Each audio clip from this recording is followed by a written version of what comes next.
Well, welcome everybody. We're happy to have you here, and I know some people is joining the live session, and some people is watching this recorded.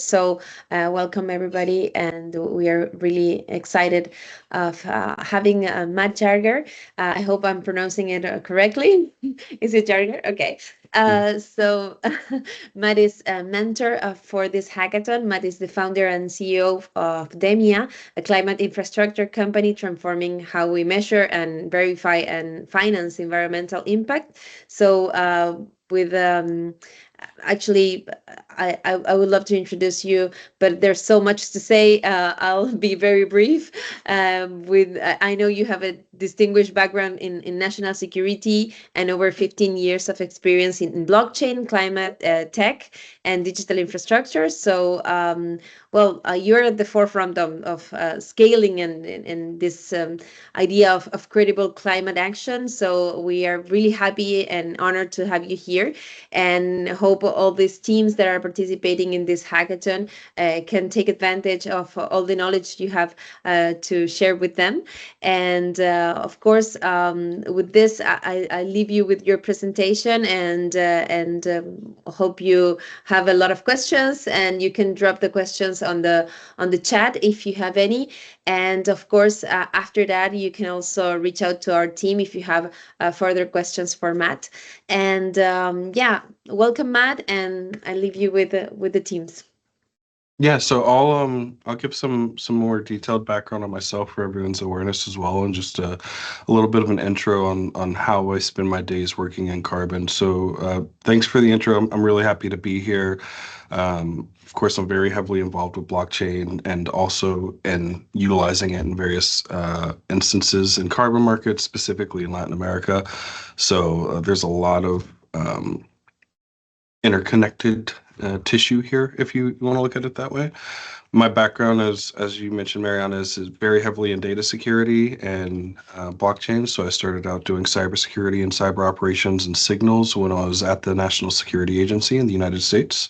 I was U.S. Army at that time. I helped build and design Cyber Command and implement it. So the offensive and defensive nature of how to build and break systems. So I got pretty good at breaking things. And then I started working on child trafficking, sex trafficking, and sexual assault rings for the Department of Defense as well. So some pretty heavy emotional work, but very high impact. And that's what started to bring me into the blockchain side. So blockchain is something I've been working on for almost a decade now. I'm a very big advocate of decentralization and more specifically the use of blockchain for data. So from Demia and what I do here, we have our own data fabric, which is a form of a blockchain, but we kind of pulled the crypto side off of it. And we focus only on how do we integrate our data fabrics that we built with Dell and Intel and Google and a number of others in carbon markets so that we can pull data from sensors, from satellites, enable digital signatures, digital identities, and then align data standards with international compliance and regulation. So when it comes to this specific subject, I spend pretty much every day working on compliance and regulation and how blockchain and carbon markets interacts and supports that. I'm also on the Digital Expert Committee of Gold Standard, so very heavily involved on the voluntary side of the market, which for pretty much all of Central and South America is the market. The US, Canada, the EU, and a few other areas have emissions trading systems and regulated markets, but I'll kind of dig into that in my presentation for everybody. And if anybody has any questions or needs any support, please feel free to reach out to me. My information is at the end of the presentation, so you can always send me an email. But I'll go ahead and jump in here. Can you see my slides? Yes, we can see. Perfect. So the subject I'm presenting on is international compliance and reporting in carbon markets. The key challenge is ensuring interoperability across jurisdictions for carbon credit reporting. And so as I mentioned, for those that weren't here in the beginning, but I typically don't read the slides, but since LACNet and LACChain are going to transcribe and translate this for the participants, I will read the slides so that can kind of help them go through the process. So the challenge statement here: build a decentralized system for real-time data capture, verification, and reporting across different regulatory frameworks. Use blockchain for secure, verifiable storage of compliance records. The goal is global compliance and transparency, enable decentralized, transparent, real-time reporting aligned with national and international regulations. The key elements are real-time data capture, cross-regulatory reporting, and blockchain for trust and immutability. My interpretation is teams need to integrate data streams, files, or open data sources with blockchain to record compliance information and make it accessible across borders. The ideal outcome from my perspective would be scalable solutions that are ensuring international interoperability and regulatory compliance, fostering cross-border collaboration. So why multi-jurisdiction interoperability? Carbon projects often involve one country's projects financed or used by another country or company, which requires at its core credits across borders. So it's very different than a financial system. Credits are an environmental asset. They can be looked at as a digital financial asset as well, depending on how you structure them.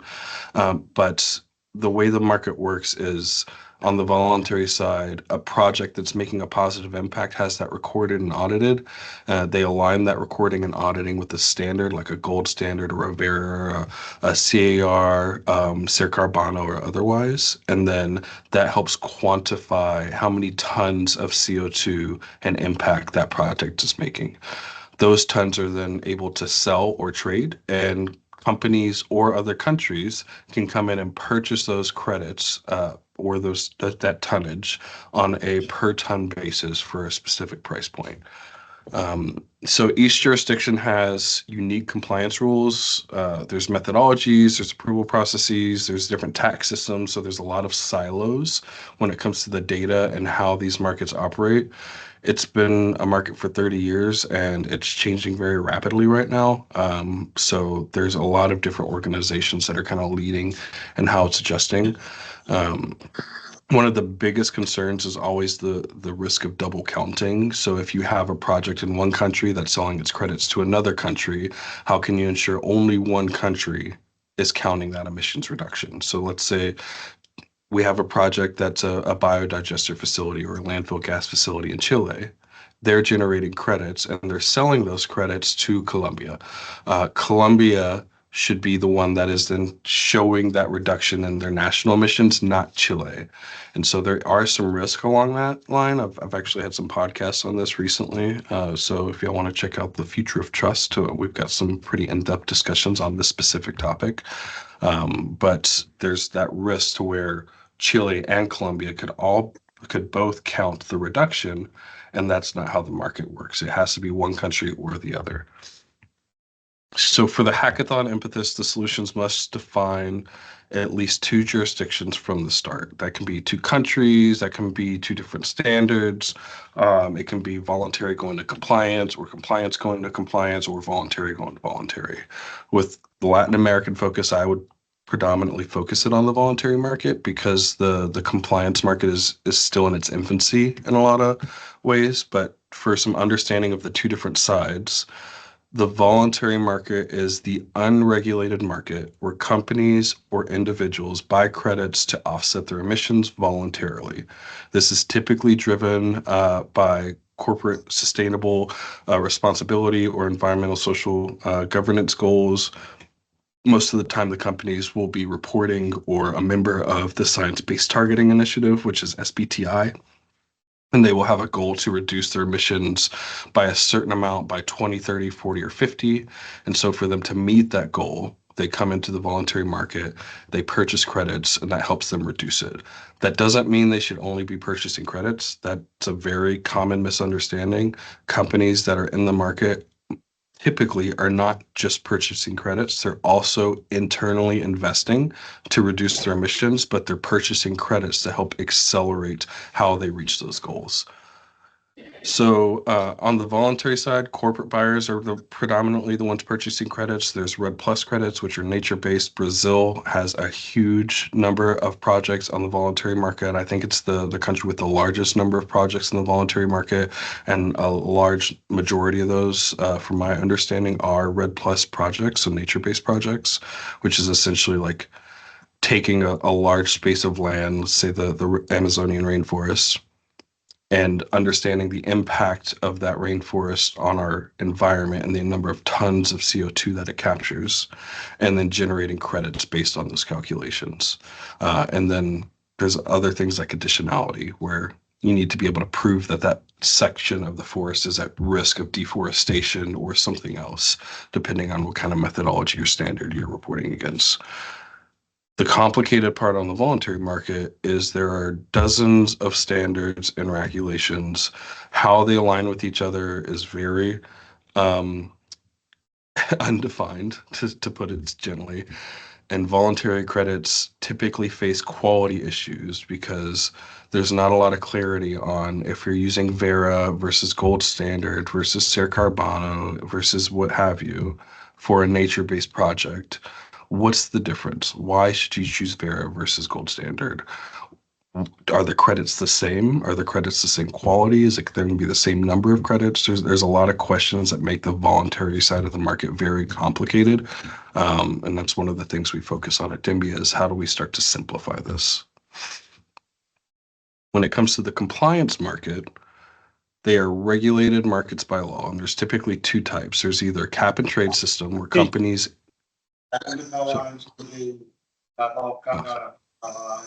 Sorry, there's background noise from somebody. So when it comes to the compliance markets, there's two kinds of markets. There's cap and trade, or there's carbon taxes. The cap and trade system essentially is saying, hey, if you're a company in this sector, we're going to put a cap on the number of emissions that you can generate.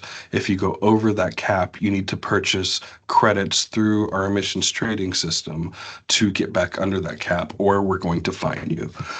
Carbon taxes are a little bit similar. They're still more so in their infancy, and they depend on the jurisdiction. So like the Canadian carbon tax system versus the Colombian carbon tax system are very different.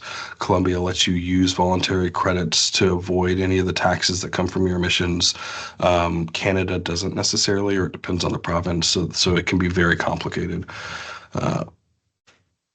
The EU ETS is one of the leading cap and trade systems, and that I think is about $2 trillion or 2 trillion euros in transactions a year.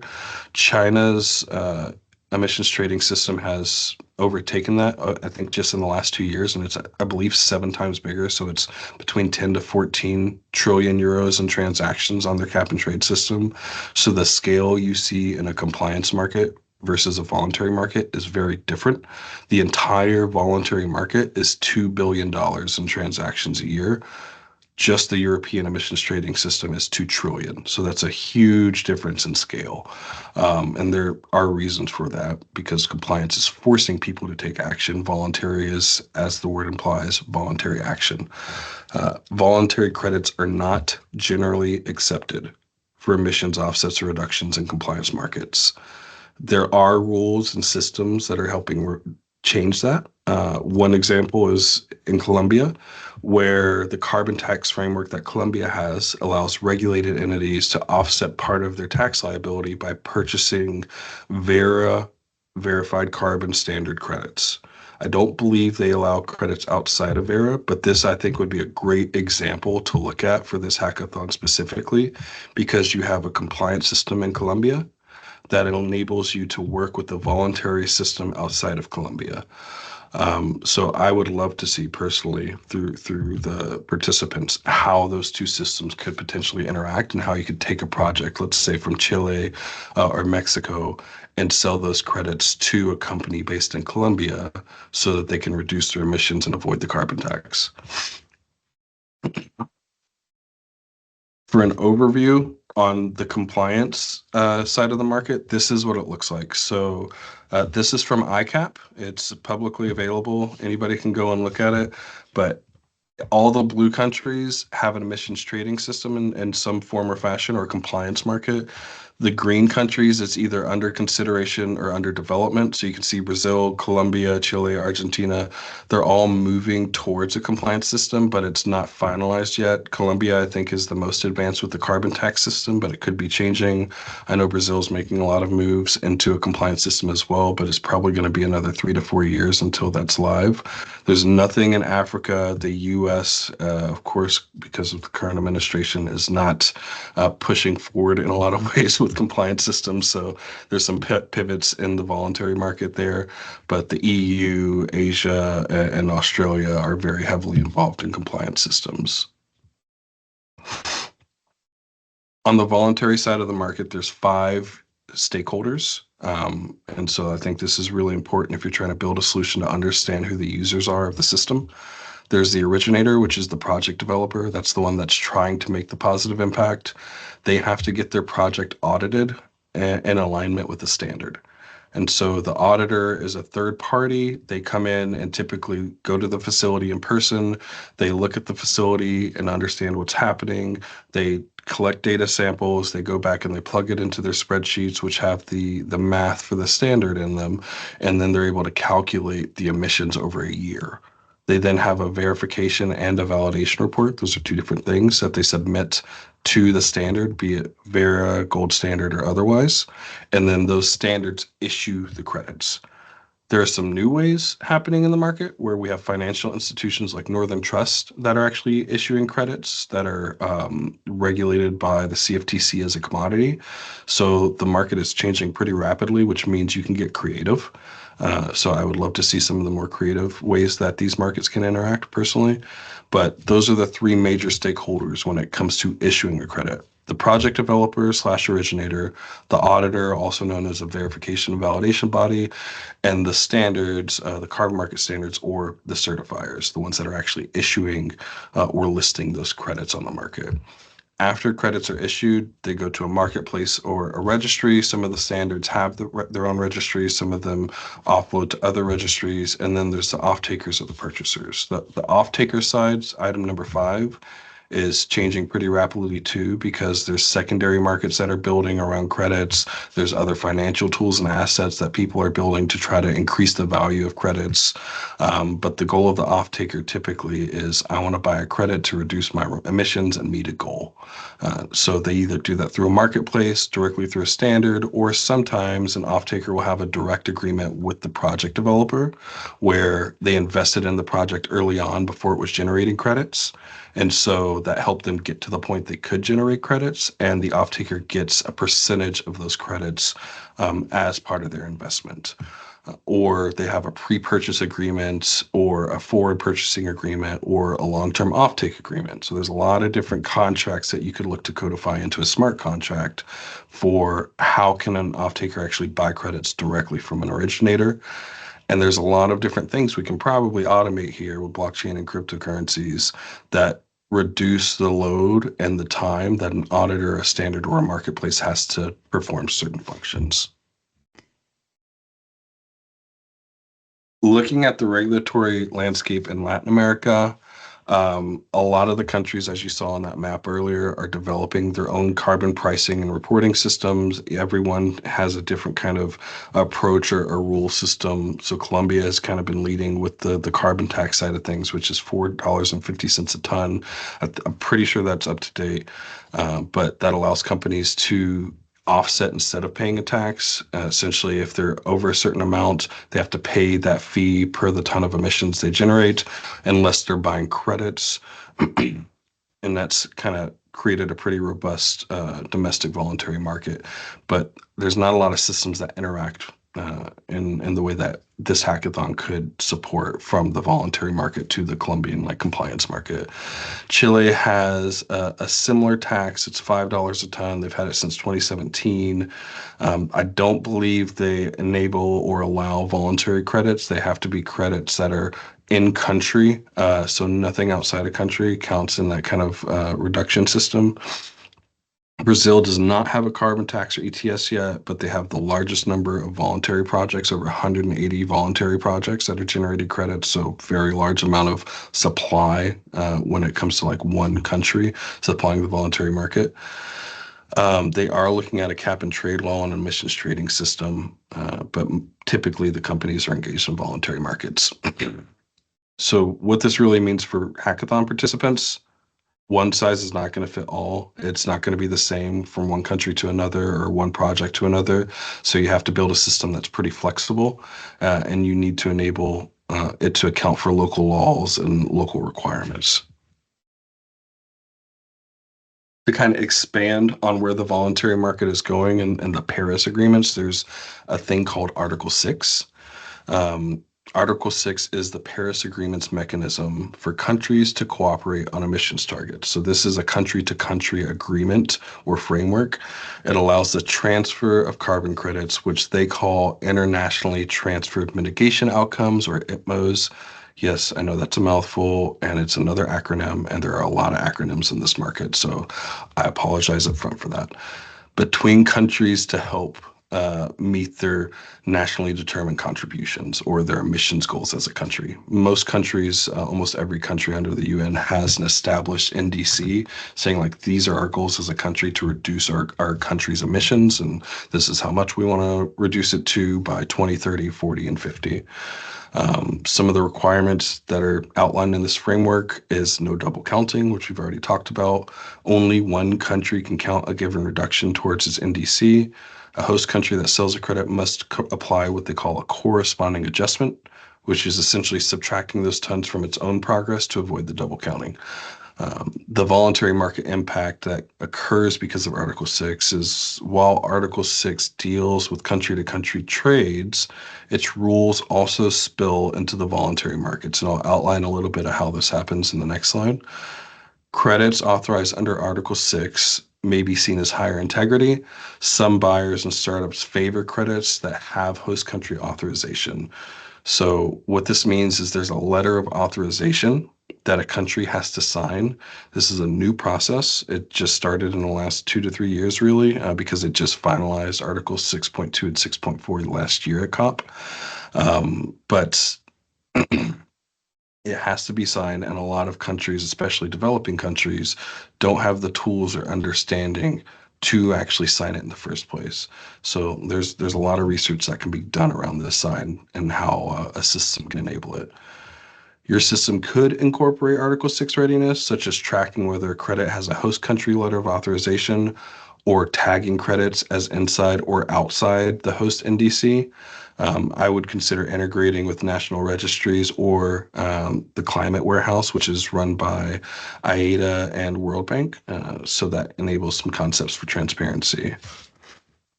And then Article 6 is also inherently multi-jurisdictional. It crosses boundaries and it's designed that way. So a successful solution might act as a bridge between domestic projects reporting to an international ledger to enable Article 6 trades.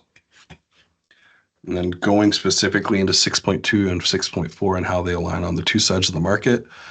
6.2 primarily impacts transactions between compliance carbon markets. It allows countries to cooperate bilaterally, trading emissions reductions in the form of ITMOs to meet their regulated national targets or NDCs. Article 6.4 primarily impacts the voluntary carbon market because it creates a centralized UN regulated mechanism for generating internationally recognized carbon credits, or what they're calling A6.4 ERs, another acronym, of course. These credits will likely become benchmarks or standards that voluntary market buyers adopt for greater legitimacy and credibility. So kind of in short, Article 6.4, voluntary market plus UN standardized credits. Article 6.2, compliance market plus country-to-country cooperation. Just for transparency, this was all signed into effect last November. So these two things are very new. There has not been a single Article 6.4 credit or UNFCCC registry or system that has been used publicly yet.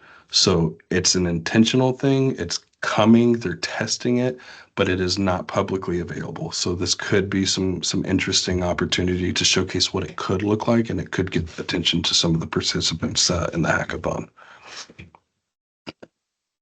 And then coming into the data side of things, digital MRV, or monitoring, reporting, and verification. This is the process of measuring project emissions reductions and ensuring accuracy. Traditionally manual and periodic, it's now moving to digital continuous approaches. So this is something I'm very heavily involved with. I wrote the recommendations for iterative infrastructure with gold standard, kind of establishing the baseline of what digital looks like in the market. A lot of digital MRV benefits. So there's been studies that have shown that digital tools incorporating data from IoT sensors, satellite data, AI analytics can greatly speed up and improve the accuracy of the auditing process and the issuance of the credits. It can typically take 2 to 3 years for credits to get issued on the traditional process. The goal with digital MRV systems is to shrink that down to 3 to 6 months, which we have been successful at.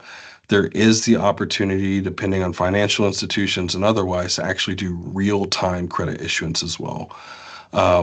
You have to have the data feeds, you have to have the automated analytics, you have to have auditors kind of coming in and spot checking the data and everything.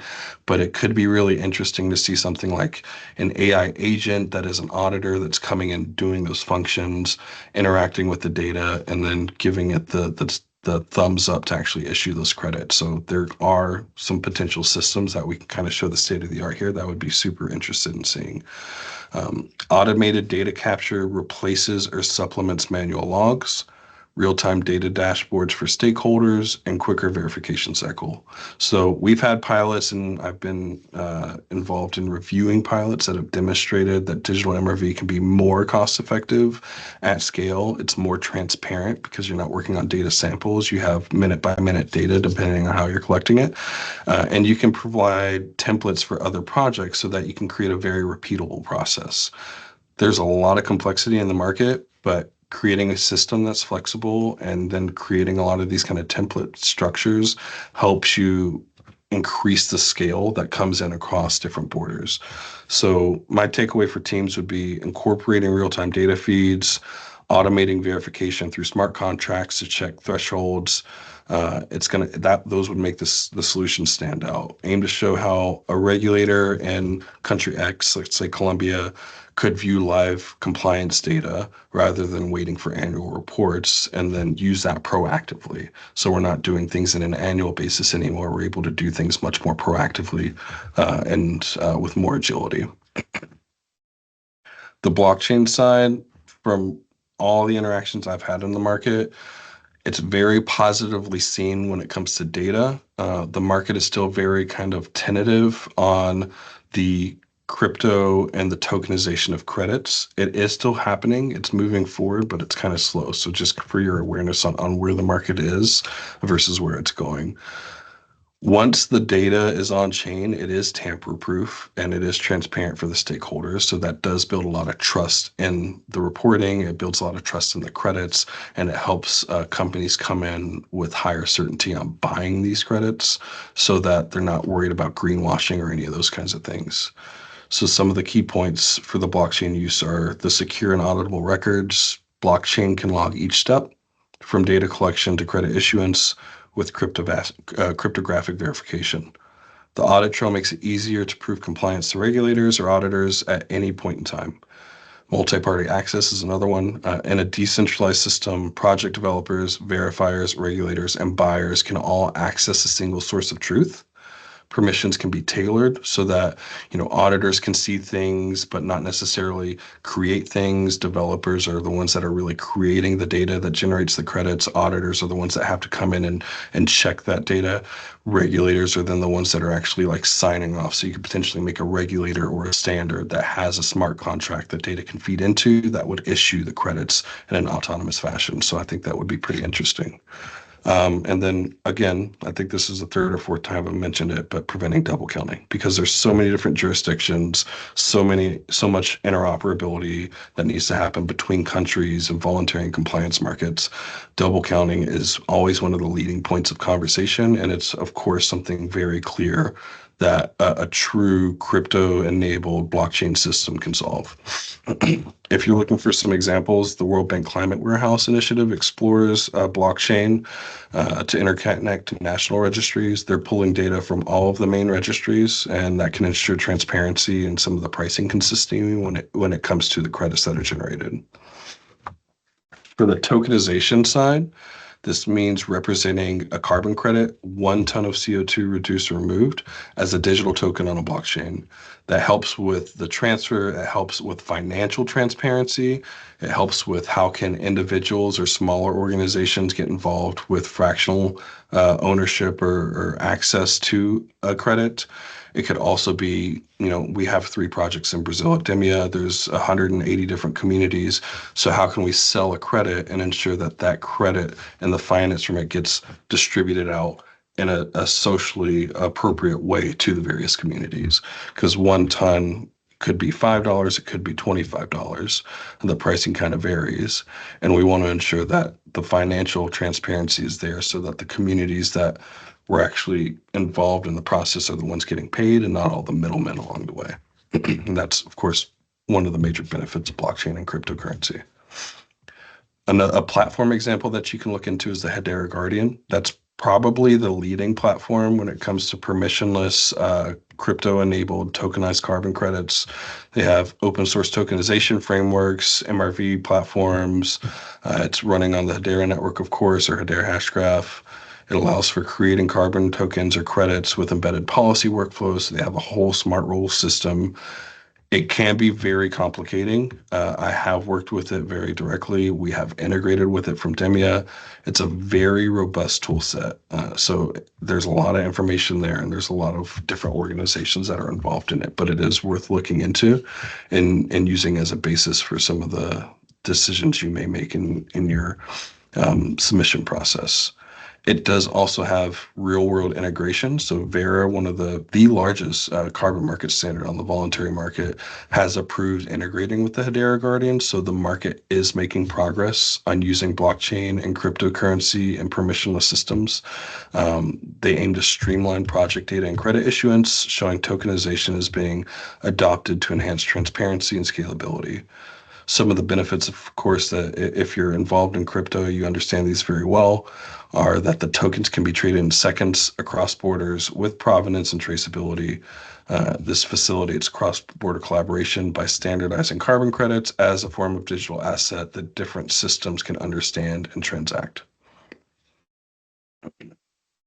So when it comes to some of the interoperability and standards, I'm trying to keep these parts a little bit more simplistic for everybody, but the systems need to talk to each other. So look at some open API standards, look at some of the common data schemas that are out there. You're going to see a lot with the Climate Data Warehouse. That's probably going to be the best point of reference for you. And ensure that your project data fields match those by the major registries, whether that's UNFCCC, Gold Standard, Vera, Ser Carbano, etc. The Climate Warehouse and some meta registries are going to be should be part of the network, or should be factored into the design at least. So how would you plug into a future network of registries using standard protocols? The major verification and auditing standards are the 14,064 standards. They're not publicly referenceable and addressable because it is an ISO standard. So if you want it, you have to actually go and buy the standard, but there's a lot of information that outlines like what they are and what the requirements are publicly. So you can find it from there. And then I would consider digital identities and credentials. So how can you verify the project developer or the auditor or the certifier and their interactions in the system?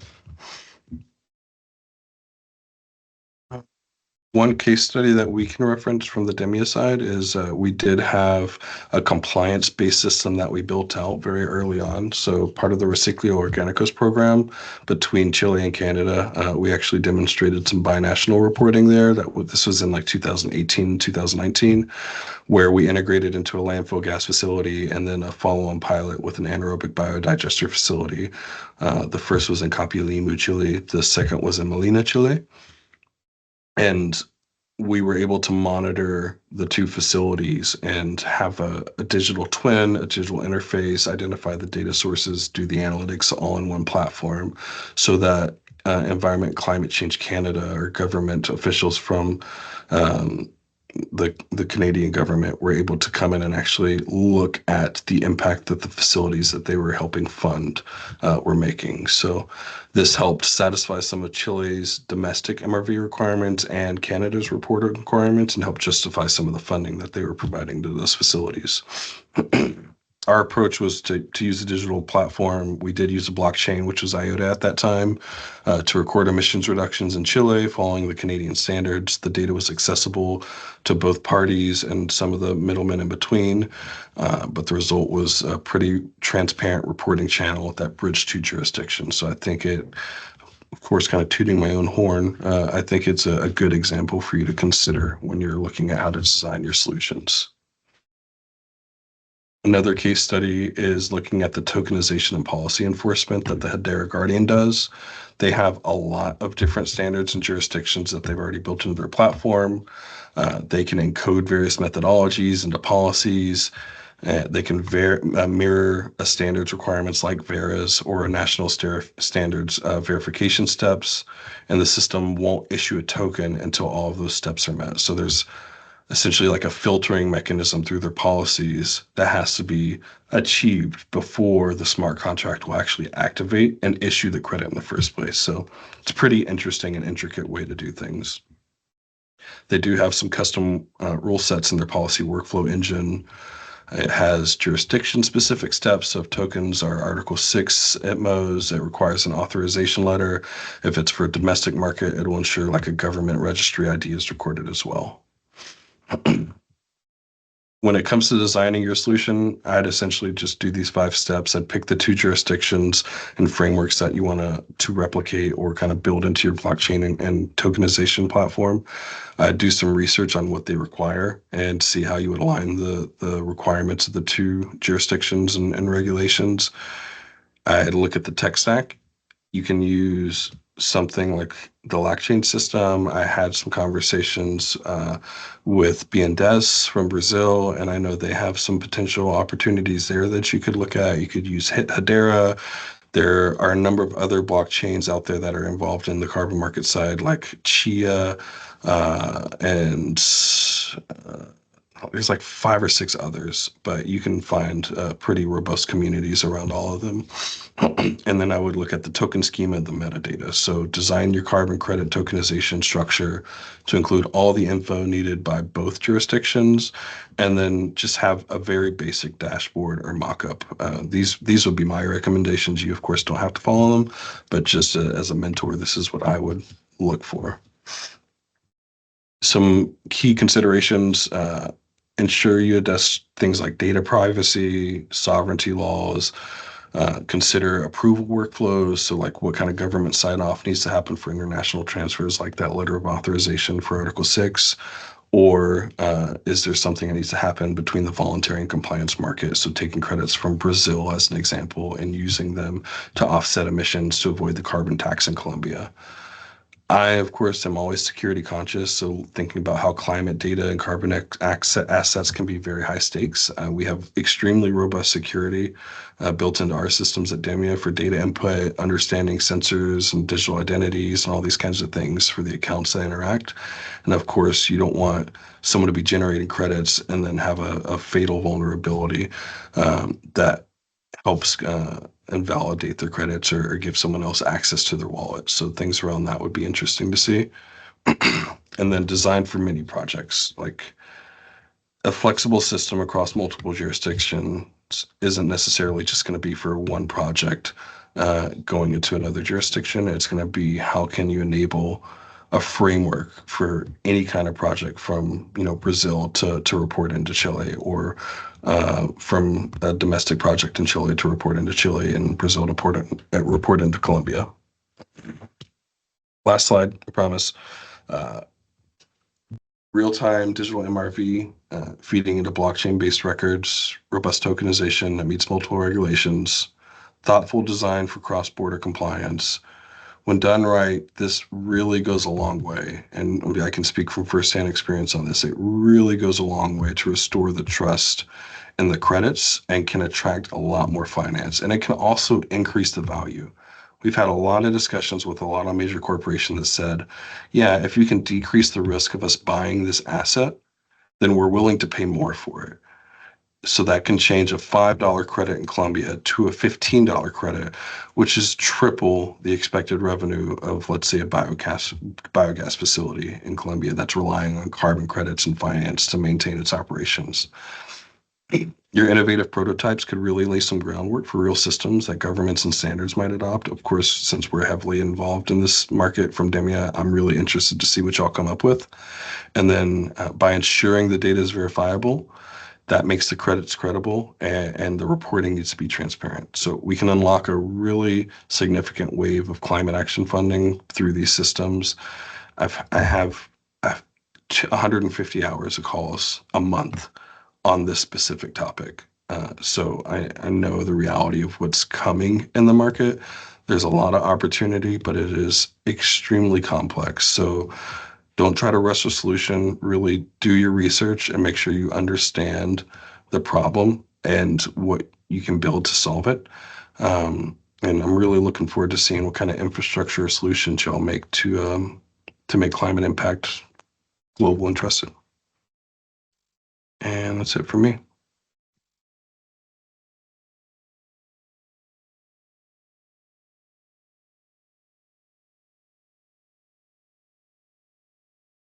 Any questions?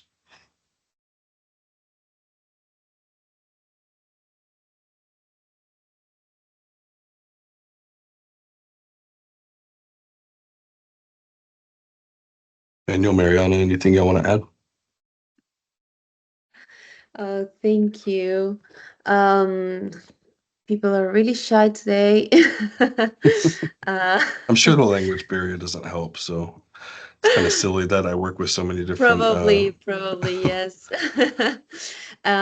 You're welcome to put your questions on the. Let me switch to Spanish just a little bit. I want to offer them to write the questions in Spanish. Si alguno tiene preguntas en español que quiera hacerle a Matt, encantados en traducirlas. Si no, por supuesto, si quisieran hacer algún comentario, también, o sea, lo pueden hacer en español si quieren y nosotros tratamos de interpretarlo y traducirlo. Eh, perfecto. Juana, adelante. Hi, Matt. Congratulations on the very interesting presentation you made. I am curious about how can we integrate artificial intelligence in this process of monetization to connect blockchain with algorithms can help us to identify this risk and maybe lack of regulation in the developing of climate infrastructure, because it's important to have the steps to monetize this environmental impact. Also, I'm curious about how can we assure the reliability of the data, and how can we structure these carbon credits. So there is an integration of the AI to validate data, and also there is this process of monetization in the context of these confident carbon credits.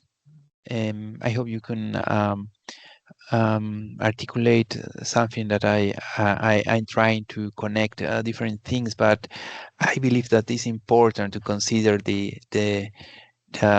impact, the reliability of the data, and application of AI. Thank you.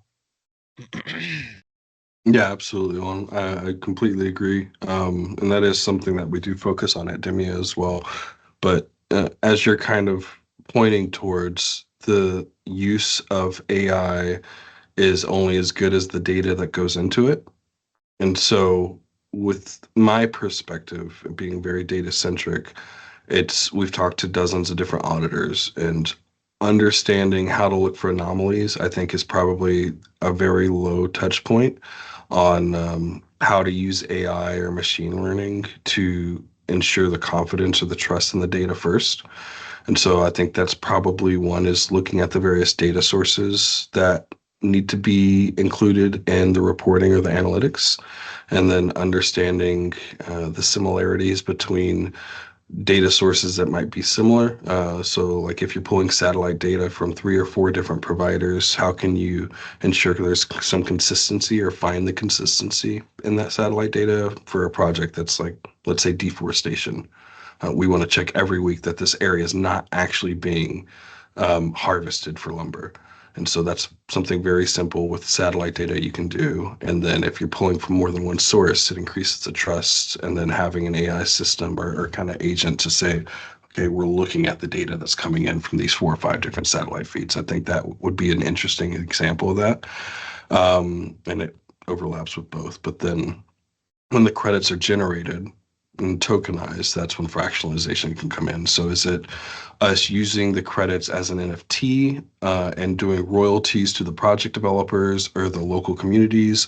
Is it us creating a credit that's a ton, but you can break it down into kilograms and trade the kilograms instead of the actual tons? So there's a few different things I think we can do on the fractionalization side. We haven't seen a lot of that in the market, but I think as the technologies mature in the market, we will see some of that come to fruition.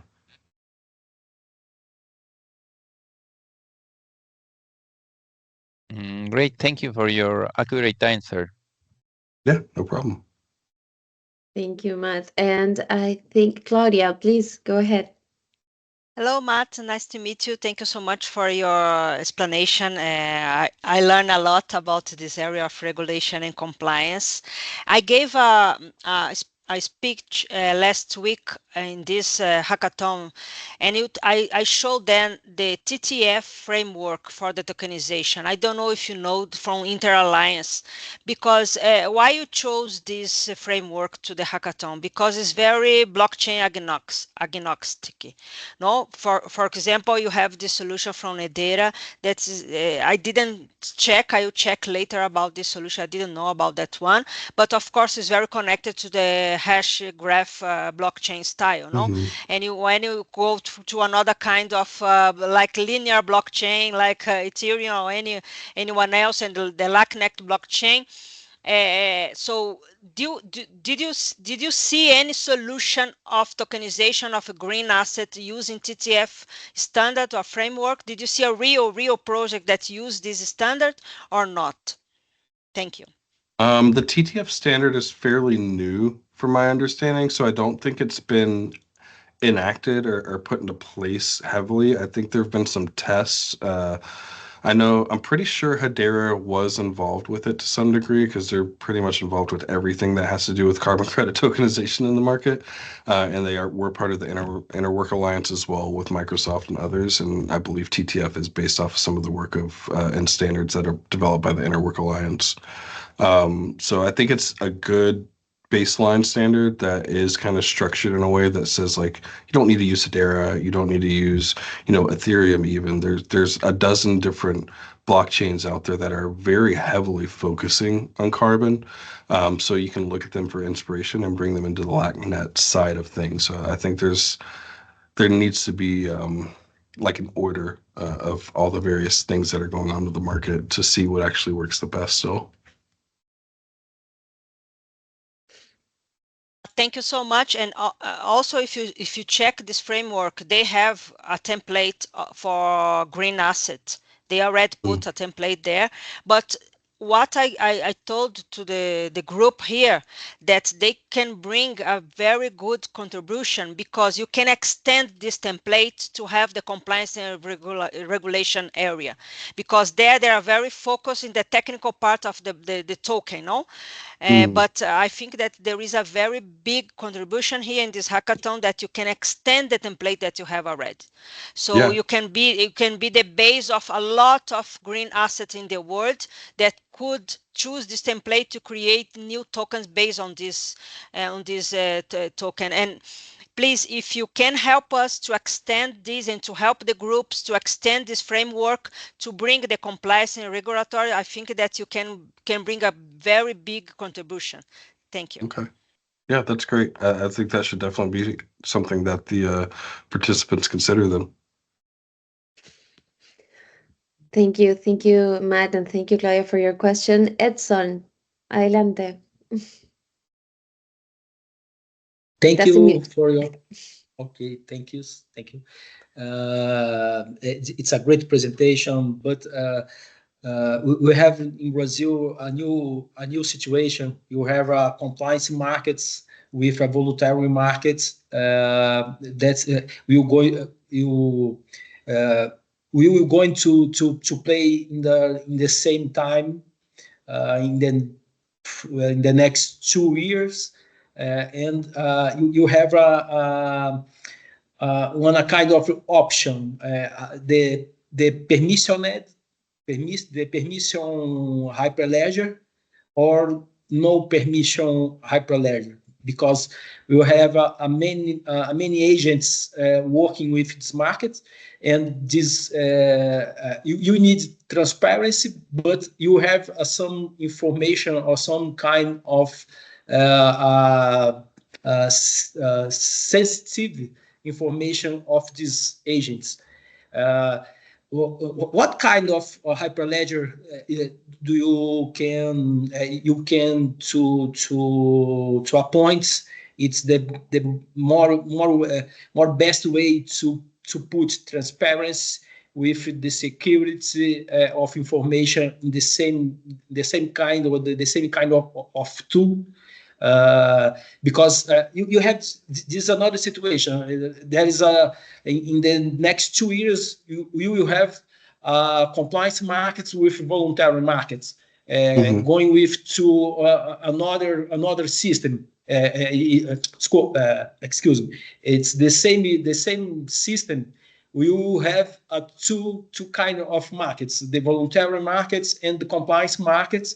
And this kind of the voluntary market, you can to put some credits in this market, in the compliance markets. There is no the same credits. The compliance markets, you have a pollution license negotiated. And in the voluntary markets, you have the credits, the carbon credits in the real case. How can you see these two kinds of assets to put in the same markets? It's another case. Yeah, absolutely. So that's where I was referencing Article 6.4 of the Paris Agreement, which was signed and authorized last November, December. So voluntary credits have traditionally not been able to be utilized in compliance or regulated markets. But there are exceptions, like Colombia accepts voluntary credits to align with the carbon tax. There are some examples in California where they allow for the same thing. I've talked to the European Commission multiple times in the last 3 months where they're working on regulating the voluntary market and how credits will come into the emissions trading system in the European Union. So it's in the next 2 years, I think we'll start to see that. The Article 6.4 and the UNFCCC 6.4 emissions reductions is going to align with having a central kind of tool and system for voluntary markets to trade internationally as well across multiple standards. So it's coming, but it is still very much in its infancy. So I think that is something that would be very interesting to see, and Brazil is a great use case for it because there is a lot changing in Brazil right now, especially when it comes to like nature-based credits and ensuring that, you know, private landowners can still operate in the voluntary market, but if it's public land, then it is going to fall under the NDCs and the compliance requirements of Brazil. So there's a lot of intricacies with those kind of things, but it's something that when it comes to building a solution, you have to make sure you're researching and you're being very specific on accounting for those kind of frameworks and requirements. Okay, thanks. And the permissioned and no permissioned Hyperledger. So with Hyperledger, I personally am not a huge fan of Hyperledger. I don't like permission networks too much, but I understand the utility of them.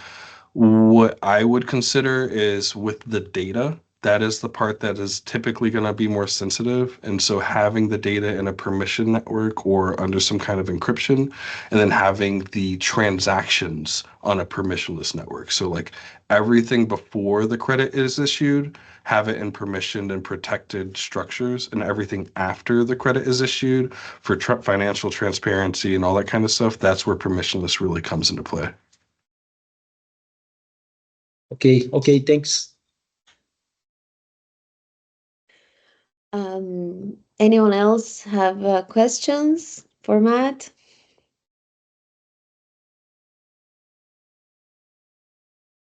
Alvi, please go Hi, ahead. Matt. Thank you. Thank you very much for your presentation. Thank you, Mariana. No, it's just a comment. I mean, the problem and the thematic is very broad, and it's very important, or could be very important, to be focusing on a specific problem if we want to address a solution that can be valuable. It's like a jungle of many elements, and it's a good representation. In this jungle, we should be clear that we are facing a specific problem that can be a contribution or a good contribution. And for this reason, the research that you should do before is very important, not only in the technical, in the compliance, in the regulatory, in the framework. The idea to bring this specific framework that Claudius mentioned is to explore the possibility to play with something more standard.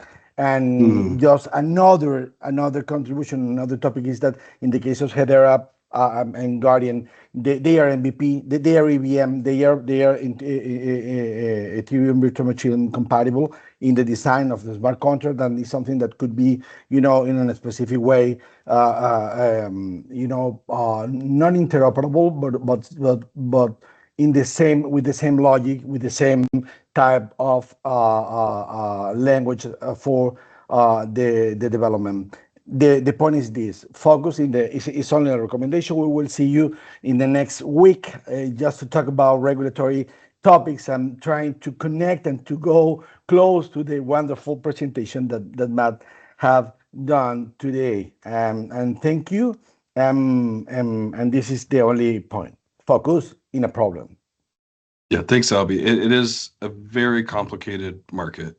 So, I mean, luckily we have 40 teams here. So I think there's a lot of opportunity for different problems to be addressed, but each team should try to focus on very specifically one problem and not the whole market.